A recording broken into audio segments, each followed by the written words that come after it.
Hey guys, welcome back to another video. It's Stephen here with another opposition preview because Manchester City head to London to play West Ham United at the weekend. So I had to get this gentleman alongside me on to chat about all things West Ham because there's a lot to talk about in the world of West Ham right now. Nicky Hawkins from West Ham Fan TV. Good afternoon, my friend. How are you doing Yeah, today? You good?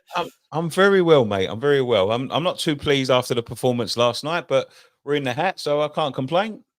That's always what matters. Ultimately, the draw is always what matters. If you don't know, West Ham beat Bournemouth 1-0, wasn't it, last night? It was, mate. Um, Dubious, dubious.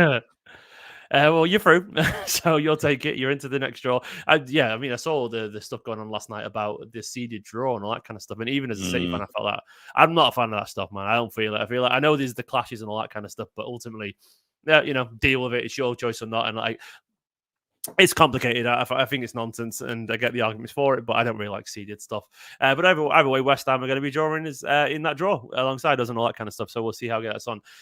I got Nicky in today because obviously West Ham have had a wild ride over the past couple of years. Of course, Moyes moved on. You've got Lopetegui. Is that pronounced correctly? Lopetegui. I don't know how to pronounce it. I pronounce it Lopetegui, but Lopetegui. Lopetegui, whatever you want to call it. I'm pretty certain I've just made up an Italian dessert of some kind or something. I don't know. I've no idea, man. But either way, a manager, of course, with a great reputation, comes with a lot of promise. And you've had a very busy summer as well. I mean, I'll go through your list of transfers right now. And I'm probably going to miss someone off because I'm just literally on ESPN's list of transfers. You've signed Aaron Wan-Bissaka. You've got Jean-Claire Todibo in. Guido Rodriguez, Nicholas Fulkrug, who obviously had a bit of a breakout summer as well. Crescencio Somerville. Spent an awful lot of money on Max Kilman. Wes Fotheringham. And Louise Gilham as well. And of course, Phillips has come back to Man City rightfully, so he's gone out on loan again. But yeah, it's been busy, and a few people have moved on as well.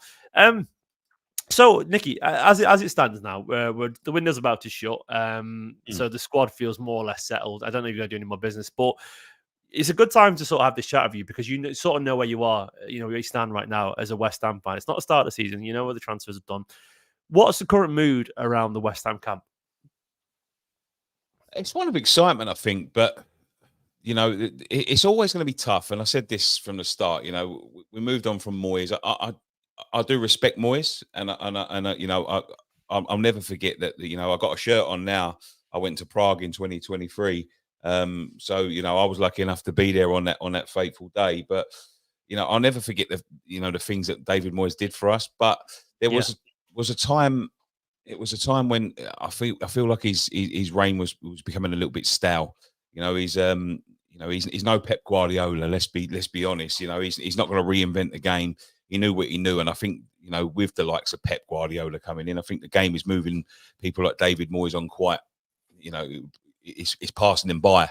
So I think it was the right time to move. I think it could have probably been a year too late.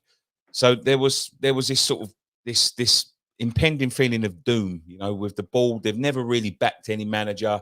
David was stripping our squad. We was very bare towards the end. And it was one that we're going to sort of like sink back into the doldrums, and we're going to, all that hard work that we've put in and all of that, that them European runs were going to come to nothing. We're going to keep David in charge, and then just slip back down the table. We don't want to do that. We found a way to compete. We did compete for a little while, and we want to move on like the rest of them. But a lot of the top six clubs, not yourself, because we've always had a good relationship. West Ham and Man City. I was there for the title lift last season. But yeah, so a lot of the clubs, they want you to stay in your lane. But when you've got this sort of influx of cash coming in, you have to find a way to compete. We've got a new manager in. There's a lot of hope around the stadium at the minute, and then all of a sudden the board started putting their money where their mouth is for a change, and they started to put some big money up for, the likes of Kilman. Guilherme's a weird one, sort of like 25-30 million pounds for him, 18 years old, hasn't even featured yet, but they're starting to put some investment into the squad, and we're starting to get a nice solid squad with a bit of depth about it. So there's a bit of excitement. I think that we need a big win. I know we won at Palace, but the performances have been a little bit flat. We haven't seen an awful lot of the new boys coming in. It looks like they're not ready. But someone like getting a win against someone like Manchester City could really kickstart the new era. Not that I'm saying it's going to happen, but I'm just saying if it could, It's I think that possible. would really put a rocket up our bums. Yeah, absolutely. I mean, look, there's this. It's sort of it sounds patronising, but it is a sort of free hit. Like losing against City, no one. Yeah. Either way around, I'd expect the same, But if you do, as you said, like the energy you get from that would be absolutely massive. I mean, obviously, like what were you expecting from from Julian's management? And what are you expecting, like stylistically in football? Like, have you seen any signs of a change so far? And your Yeah. results, if people don't know, by the way, obviously you lost to Aston Villa, but you beat Palace 2-0 away from home, then you just beat Bournemouth. So 2 out of 3 wins so far, different performances. But has you seen any signs of a change in the football? Yeah, I mean, you can see a little bit more that we want to play football a little bit more, and that's what it become very sort of adamant under Moyes that we didn't really want to play football. We was always playing on the back foot. We was always letting the opposition have the ball for long periods of time and trying to catch them on the break. A very sort of separate attack and defensive units. It was 8 in defence and 3 in attack. Punt it up to the front 3. We have got some talent, and see if their individual qualities can get us goals. So you've seen a little bit more that they want to play a little bit more football. They want to play a bit of a more passing game. They want to solidify defensively, which we wasn't last year, even though we did play defensively under David Moyes. We was at 6s and 7s at times. They want to play this way, but they are still learning. And I would say that it's a higher press. It's a attacking and defending as units rather than 2 separate entities. But you can see the changes, but they're slowly coming in because once we've still got a lot of the squad that finished under David Moyes and they're starting at the moment, and it's not easy once that sort of squad is so used to playing a certain way. It's going to take a little bit of time to get them out of them habits. So we are seeing a few mistakes. We're seeing a little bit of reshuffling as the game goes on. But what I do see from the manager is he's very vocal and he's very animated on the sidelines, which is something that David wasn't. So he's trying to instill this new brand of football into the side, and I like to see that. Absolutely. And it takes time. It takes time. I remember even people talking about Guardiola in this first season. Can he do it? And all this kind of stuff, all the narrative around it. So it isn't easy to do that. Of course, you've not seen a lot of the new guys yet, but I know a couple of them have been playing, Kilman and Rodriguez in particular. You've had obviously substitute appearances. Have any of them impressed yet or shown any signs of promise? Kilman's been excellent. A lot of money, wasn't it, as well? Absolutely excellent. Yeah. It was 40 million, which I winced at a little bit. Yeah. I was a fan of Max Kilman. I watched him at Wolves last season, and I thought he's a very good player. He had a goal ruled out against us, which really shouldn't have been ruled out against us up at Wolves. And I remember saying to someone on the way back, he's some player. I wouldn't mind him at West Ham. Didn't really know much about him. But when we sort of put £40 million for him, I thought to myself, maybe that's a little bit too much, But he was very impressive at Crystal Palace. Very impressive. He swept everything up. Eze barely had a kick, and he was impressive again last night. So yeah, he's really impressed me. The other one I'm waiting to see a lot more of, and I know it's a bit boring because it's all defenders, but Wan-Bissaka, I thought he's a very shrewd signing, good age, good money, still a big reputation. Yeah. I'm looking forward to seeing him get into that right back position. He had to play left back last night because of an injury, but once he gets into that right back position, I think it'll be a very good move for us and him. But the one I'm really looking forward to, I'm sorry to go on, is Somerville. Somerville is an exciting talent. He's an exciting prospect. So yeah, I don't think that will come straight away because we have got a pretty decent front three. Fulkrug, Antonio, if he's playing. Kudus and Bowen. It's going to be tough for him to get into the to the starting lineup regular, but I do think he can get there. What did you make of Fulkrug as a signing? Obviously, he looked really, really, really impressive for Germany. A proper old school number 9, but you've already got one of them, in Antonio. Has there been any signs yet? I'll be honest, I've not seen any of West Ham this season. He's only had, I think, substitute appearances, hasn't he? Has there been any promise yet? Or he started last night. I mean, he came on against Palace, and he sort of. He's one of them people that, as you say, old school centre forward, just gets himself in the middle there, gets himself in amongst the bodies, and he causes a bit of havoc. And people always watching over their shoulder for him. Yeah. He hasn't quite hit the ground running yet, but as you said, he hasn't had many minutes. There's going to be a lot of bedding in for these guys, and I think we've all sort of accepted. Well, I've accepted that it's not going to hit the ground running straight away with so many changes, but yeah, there's good promise there. There's good promise. You have got a good team though, because I was looking at your teams and the lineups and stuff, and like, there's a lot of talent there. There really is. Like, Kudus, of course, is an absolute explosive, brilliant talent. He's he could go to the very, very, very, very top of football. Then you've got obviously. Paqueta would have been a Manchester City player if something hadn't come out allegedly. That was pretty well, not even allegedly. I think everyone pretty much knew that. Obviously Bowen, brilliant. Edson Alvarez, a really good player. Somerville, he said Ward Prowse, one of the best specialists in the league, and Kilman, Wabzaka, Todibo. You've got a good side, man. It really is. Obviously, you never know with a side of that. You could have struggled and finish 13th, or you could have a run at Europe. You never know, do you? It's really difficult because it just. I always feel like with sides like where you are right now, it's a lot of it's momentum, isn't it, and energy. And if it just clicks, what is the expectations for you? Like, what are you? I mean, what you're hoping for, and what do you think is realistic this season? If we could squeeze back into the Conference League, I'd be more than happier than that. With that, I think that'd be a good season for us.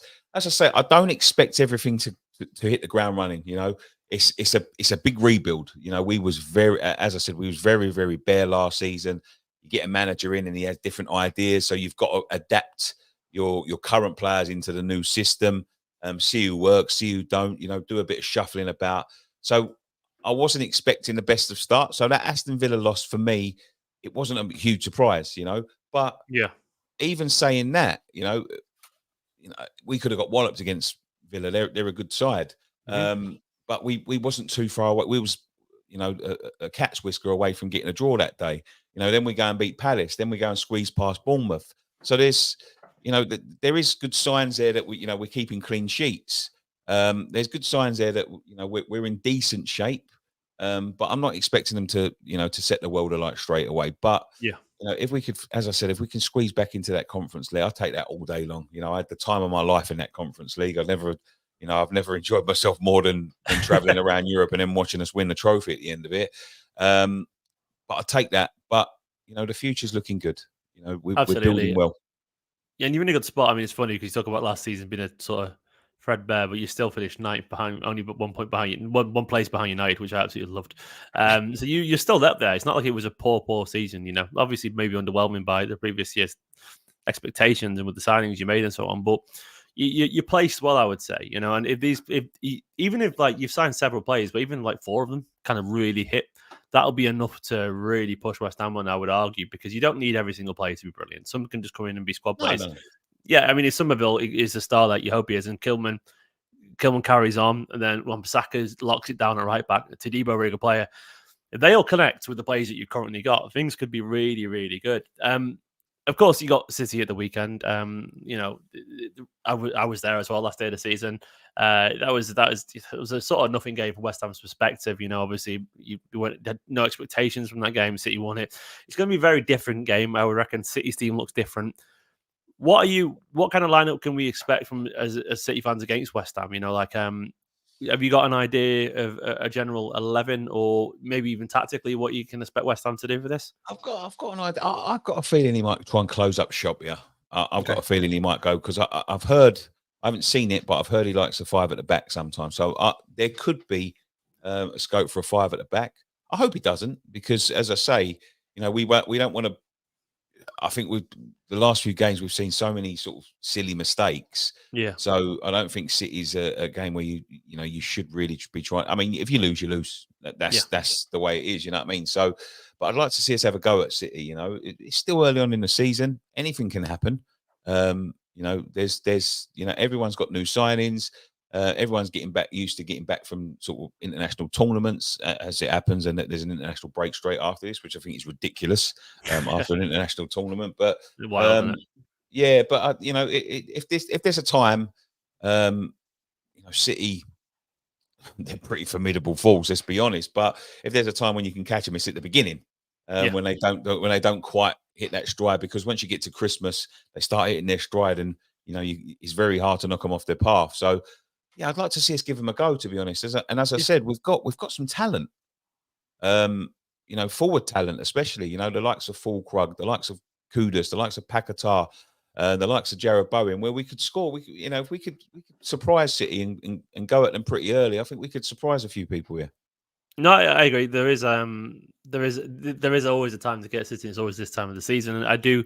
The players you've mentioned as well. Look, City they've not been great for the past year or so. Even though we won the league on the counter, who are susceptible to just fast counter attacks. And you've got players obviously in Bowen and Kudos who've got that pace and that skill.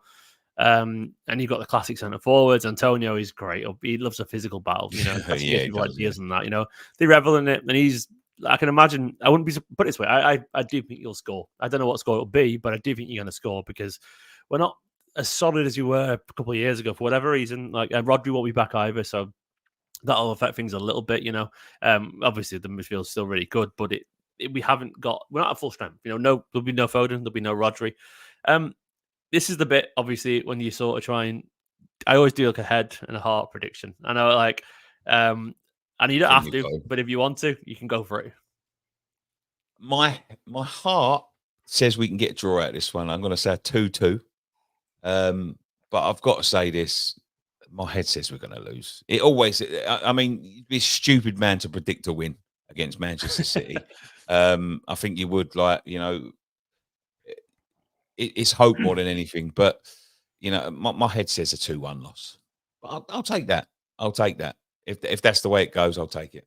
I always feel stupid when I do this on this channel because obviously like City 1-4 and I'm asking people predictions and I'm like, so I know Bournemouth haven't had it's always like that. I always feel like a right idiot. It's like, okay, I know you're bottom of the table, but if you got a prediction, I just feel like patronising. I don't mean to be, but no, I don't think there's a reason to be fearful. I honestly don't. Obviously respectful, but if I was in your shoes, I would think, well, you never know. Like right now, City, there are mistakes in this City side currently.